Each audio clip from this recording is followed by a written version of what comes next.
छोटी बहू। वाह वाह वाह, घर में खाने की कमी है ना, जो बाहर बाजार में पुचका ठूसने गए थे तुम। और कितना खर्च किया तुमने पुचके के लिए? माँ मैं सच बता दूंगी तो आप बहुत गुस्सा करेंगी। अरे गुस्सा तो आ चुका है मुझे। कितना खर्चा किया तुमने?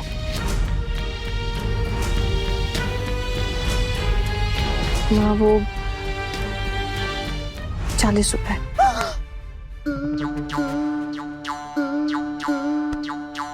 40 रुपए? अरे उस 40 रुपए में इस घर के एक वक्त का दाल चावल और आलू भाते आ सकता था, और उस फालतू से पुचके के लिए तुमने 40 रुपए उड़ाए। और कहाँ खर्च किए? वो फिर हम मूवी देखने गए थे। सिनेमा? देख रहे हो भाभी, आपकी प्यारी छोटी बहू बड़ी सत्यवादी बन रही है। भाभी ये दिखाना चाहती है सच बोलकर कि देखो सासू माँ, आपका बेटा अब मेरे वश में है। वो जोरू का गुलाम है सासू माँ, अब वो आपकी नहीं सुनेगा। पिशी माँ, ये आपकी सोच है। सासू माँ के सोचने समझने का तरीका आपसे अलग हो सकता है ना, तो प्लीज इन्हें मेरी पूरी बात सुनने दीजिए और इन्हें खुद सारे फैसले करने दीजिए। क्यों इस तरह बीच में टोक कर उनकी समझ में खुद का फैसला क्यों थोप रही है आप? ए लड़की, जुबान संभाल कर। तुम मेरी माँ से ऐसे बात नहीं कर सकती। आपकी माँ मेरे पति की पिशी है, और अगर वो मेरे पति के सामने मुझे बेइज्जत करने में जरा सा भी हिचकिचाती नहीं, तो मेरा भी हक है अगर वो कुछ गलत बात करे तो उसके खिलाफ मैं आवाज उठाऊं। और मुझे कोई शौक नहीं है सासू माँ से बराबरी करने का। मैं तो ये घर छोड़कर ही जा रही थी ना, वो तो माँ ने मुझे रोक लिया, क्योंकि वो खुद नहीं चाहती कि मैं यहाँ से चली जाऊं। और उनकी इसी बात का मान रखने के लिए मैं आज उन्हें सब सच बताना चाहती हूँ। माँ, हम मूवी देखने गए थे, ये सच है, और हमारे कुछ रुपए भी खर्च हुए। अरे कितने? 800 रुपए खर्च हुए मूवी देखने में।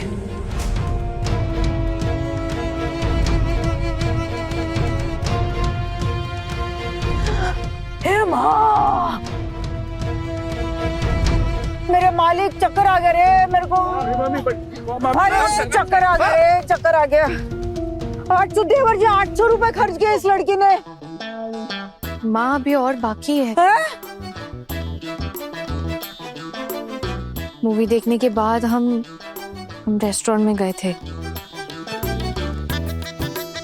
वहां हमने खाना भी ऑर्डर किया था, लेकिन तब अचानक मेरी माँ का फोन आ गया और उन्होंने बताया कि आपने उन्हें फोन किया था, इसलिए हम लोग बस 2 गिलास कोल्ड ड्रिंक पीकर वापस लौटा है। देवर जी, 2 गिलास कोल्ड ड्रिंक? मेरी माँ ने भी मुझे बहुत डांटा आपसे झूठ बोलने के चक्कर में। सही कहूँ माँ, तो हमारी ना बिल्कुल इच्छा नहीं हो रही थी खाना खाने की, इसलिए हमने ना सारा ऑर्डर कैंसिल कर दिया और हम वापस लौट आए। नहीं तो और ज्यादा पैसे खर्च हो जाते माँ। लेकिन माँ, ये सारे पैसे इन्होंने नहीं दिए हैं। मेरी माँ ने शादी के समय गिफ्ट के लिए कुछ पैसे दिए थे, उसमें से ही खर्च किए मैंने। लेकिन वो पुचके वाले के पास और वो मूवी टिकट्स, वो सब के पैसे इन्होंने ही दिए। लेकिन मैंने आते आते डिसाइड किया कि रेस्टोरेंट के पैसे तो बच गए, तो वो पुचके वाले पैसे और वो मूवी टिकट्स, वो पैसे मैं इन्हें लौटा दूंगी। लेकिन माँ, अब कभी भी इस तरह की नौबत नहीं आएगी माँ। मुझे सबक मिल गया है कि खुशियां बांटने में ही असली खुशियां मिलती है। और ये बात मैंने इनसे भी कही थी माँ। छोटू,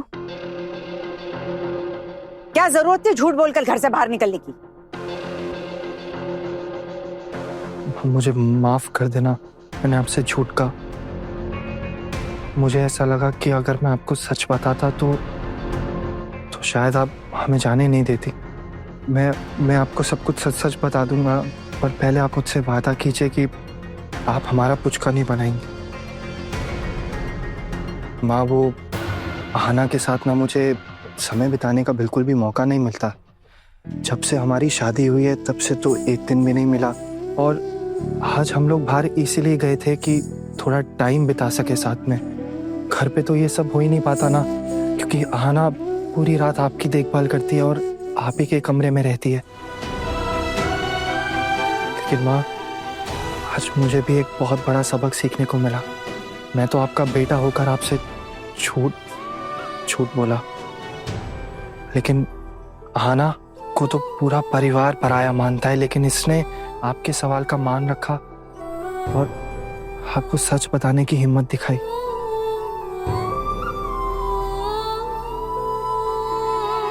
माँ, मुझे माफ कर दो। मैं आगे से कभी आपसे झूठ नहीं बोलूंगा। बस ये आखिरी बार था। ये आखिरी बार के लिए मुझे माफ कर दो माँ।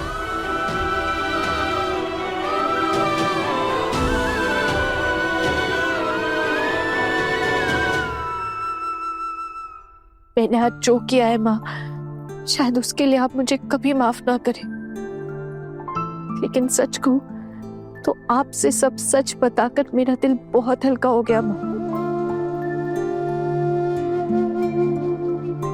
अगर मैं आपसे ये सब सच नहीं बता पाती तो ये बात मुझे अंदर से कुरेद कुरेद कर खा जाती और आपसे कभी भी नजरें नहीं मिला पाती माँ। लेकिन एक बात तो मैं समझ गई माँ, आप भले ही मुझे पसंद ना करती हो, लेकिन आपके अंदर एक सच्चाई है। आप दिल की बहुत सच्ची है माँ, और उसी के बल पर आपने पूरे परिवार को अब तक संभाल कर रखा हुआ है। और ऐसे इंसान से मैं झूठ नहीं बोल सकती हूँ। प्लीज मुझे माफ कर दीजिए माँ, मैं सच बोल रही हूँ। आइंदा से ऐसी दोबारा गलती बिल्कुल नहीं होगी। बस इस आखिरी बार के लिए माफ कर दीजिए माँ, प्लीज। भाभी, कहीं इन लोगों की बातें सुनकर पिघल तो नहीं गई है ना?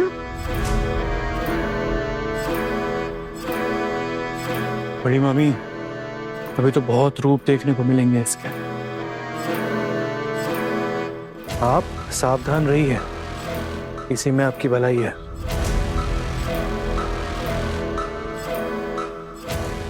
बस करो, सब लोग अपना रेडियो चलाना बंद कर दो। रात बहुत हो गई है, मैं अपने कमरे में सोने जा रही हूँ। इतनी देर रात में भी इनकी पंचायत खत्म नहीं होती। चलो सोने।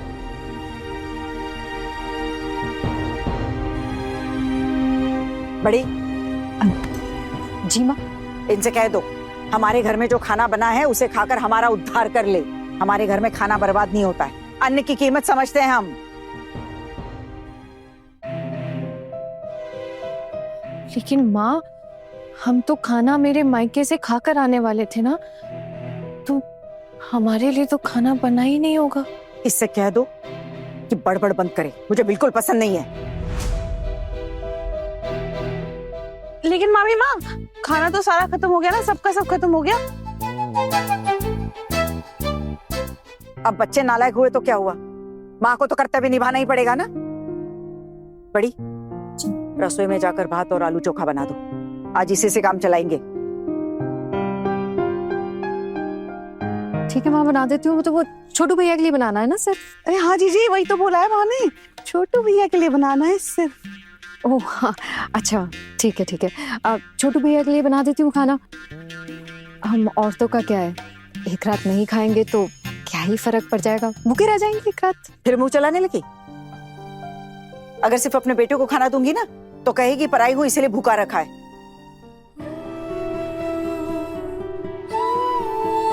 भले ही पराई घर की लड़की है, पर किसी को भूखा सुलाने का पाप नहीं चढ़ाना मुझे अपने ऊपर। सिर्फ इसीलिए खाना दे रही हूँ, इससे ज्यादा कुछ नहीं।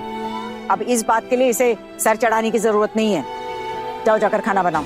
जी माँ। मैं सोने जा रही हूँ। ठीक है माँ।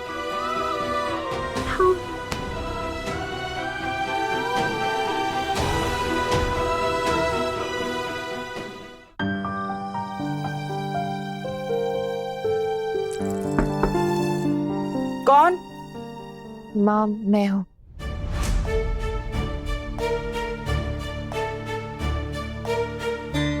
देख, बड़े घर की छोटी बहू के लेटेस्ट एपिसोड्स कभी भी कहीं भी अभी सब्सक्राइब करें दंगल प्ले ऐप। अपने पसंदीदा शो के फुल एपिसोड देखने के लिए अभी डाउनलोड करें दंगल प्ले ऐप।